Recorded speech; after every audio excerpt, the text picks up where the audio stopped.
Today on DC News Now. A quiet neighborhood in Arlington is shaken after 3 people are shot. We'll give you the latest on the investigation next. Also, showers roll through the region on the first day of November. But is it expected to stick around this weekend? Meteorologist Damon Madsen is tracking your forecast. Then it's the final stretch for Election Day. We're catching up with the candidates. Also, Halloween was a hot one, which means lots of kids got the chance to trick or treat. He's obsessed with Baby Shark, so it was a very easy choice. We're taking a look at the hottest costumes of 2024. And the hype continues after a miraculous Hail Mary throw for a big win. A bite of the burger honoring the famous pass. You're watching the station covering all of the DMV. This is DC News Now.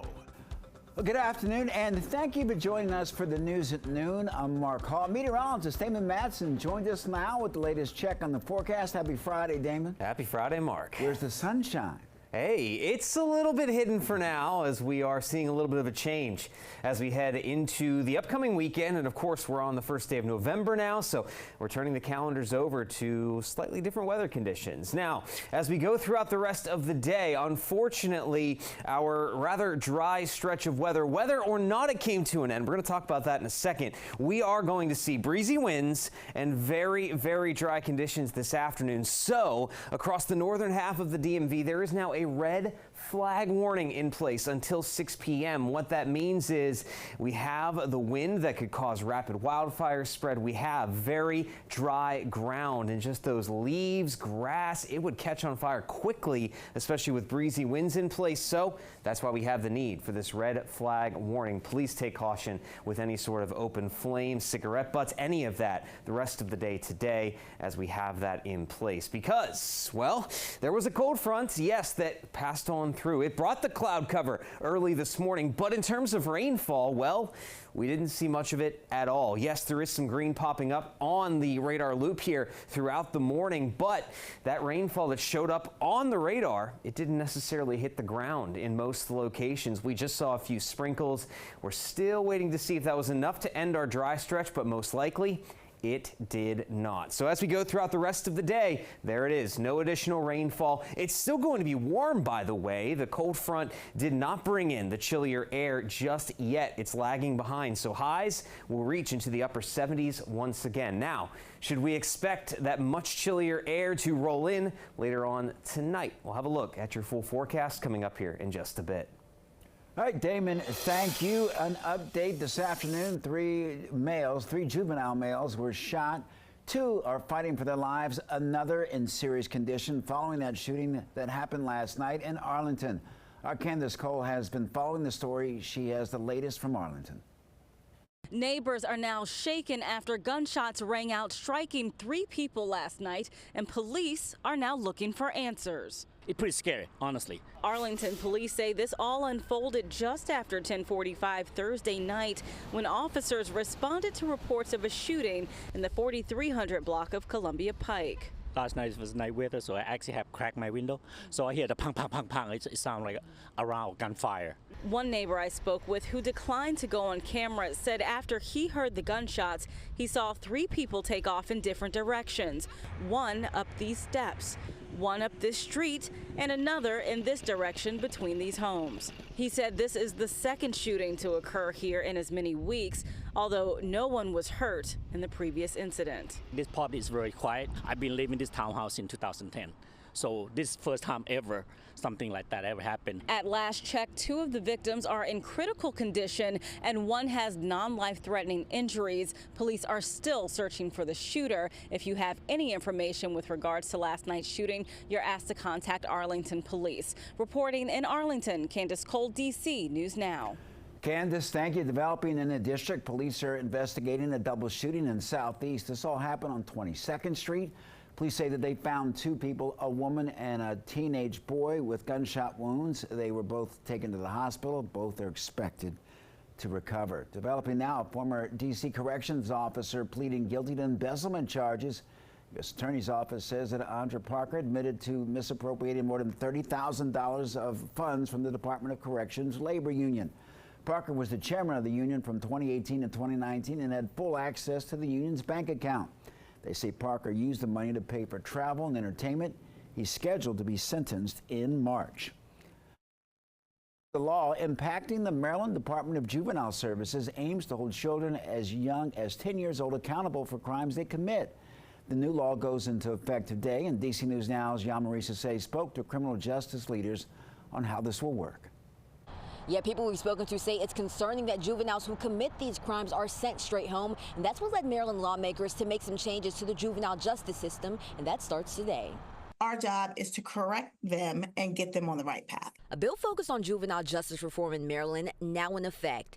Starting today, children aged 10 and older will be held accountable for their crimes. No one likes prosecuting young kids, but I also look at it as an opportunity to meaningfully intervene in their lives. This comes as more children are committing delinquent acts that adults would normally be prosecuted for, including carjackings, animal cruelty, and even a third-degree sex offense. The changes also requires any child that is charged with stealing a car to receive a Children in Need of Supervision petition, and that includes qualifying for a variety of services to help them. Ultimately, they are going to have access to programs, to mentorship opportunities, to family counseling, to individualized counseling that they may need to grow and be better people. The law also allows local states' attorneys to review complaints and case files of children charged with a crime under juvenile services supervision. Now, not everyone agrees with the changes. Many believe putting 10 to 12-year-olds in the system will do more harm than good. Brave Boy says it's about giving them the help they need so they don't commit another crime in the future.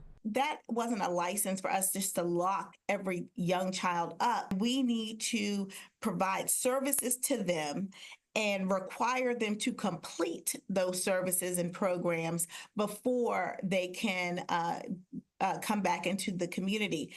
Again, this law does go into effect today. Reporting in Prince George's County, I'm Yamarie Sase, DC News Now. Yamarie, thank you. One amazing woman cast in her ballot in Prince George's County. This is Pauline Patton. At 104 years of age, she was born right around the time women were allowed to vote. She casted her ballot near her home in Upper Marlboro. Her family says that it's a moment that she won't forget. Ms. Patton says that if she can still make it to vote, so should everyone else. Lots of Halloween fun at the MGM National Harbor Casino in Prince George's County. Casino staff using the holiday to treat others, and they spent the afternoon filling bags with candy and selling them to raise money for local organizations and nonprofits. Here's why they do it. Yes, oh, it's so special. We do this all year round. Again, we host several different fundraisers, from basketball tournaments to talent shows to boograms. And again, it is to raise money for local organizations in the DMV, helping the most vulnerable residents. MGM says that its foundation gave out $275,000 to nonprofits last year.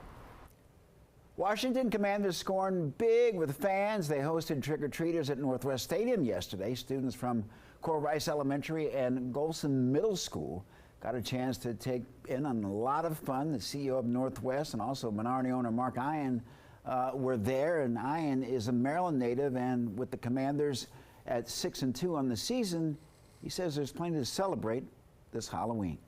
Josh and I grew up in Chevy Chase together, and I remember both of us in elementary school being wearing costumes from the team back then, and so now here we are many years later, again wearing the uniform of the team. And the community says the team hopes that they will continue to have community events as their partnership with Northwest continues to evolve. Excitement for the Washington Commanders at its highest point in years, and the Burgundy and Gold leading their division. Quarterback Jaden Daniels winning Rookie of the Week honors once again. Now, his amazing Hail Mary touchdown pass causing celebration in the DMV. DC News Now's Max Marcella shows us one Northern Virginia restaurant serving up something fans can enjoy. Here comes the Hail Mary with the game on the line. Go ahead and watch it again. It's a miracle! We know you've probably seen it before. We know you want to see it again. The Hail Mary that gave the Commanders their 6th and most unlikely win, a forever moment for the diehards. He threw that pass, and Lord, I was like, oh, okay, we won. And the rookie QB hero. I was juiced up for sure. And days later, it's still the talk of the DMV. Talk that has to be done with a mouthful of Hail Mary burger. Excellent. Yes, a Hail Mary burger, the special for the week at Holy Cow in Delray, Alexandria. I feel like we're back in an era of Commanders football, and people in Washington are happy about football again. Here at Holy Cow, they are no strangers to turning big DC sports moments into burgers. There were burgers of the moment when the Caps won the Stanley Cup and the Nationals won the World Series, and yes, even a burger of the moment when Dan Snyder sold the team. But this burger in particular, for fans who have waited seemingly forever for a moment like this, well, it's a special one. It has been a long time coming. Sonia Smith is a lifelong Washington football fan who heard of the burger and needed to give it a try. And she already has an idea for the next one. Super Bowl. Super Bowl. The only right answer. We're already top of the NFC East. I don't see anybody catching us. Definitely not the Cowboys. Definitely not. So for now, it's all fun and games and a fried egg, onion ring, and honey barbecue sauce. But remember, for every Commanders fan saying holy cow, we have been waiting so long for a moment like this, so yay for the Hail Mary. There's an Alexandria Bears fan who might not be able to stomach it. Yet. I'm sure the burger's good, but I cannot recommend it. In Alexandria, Max Marcella, DC News Now.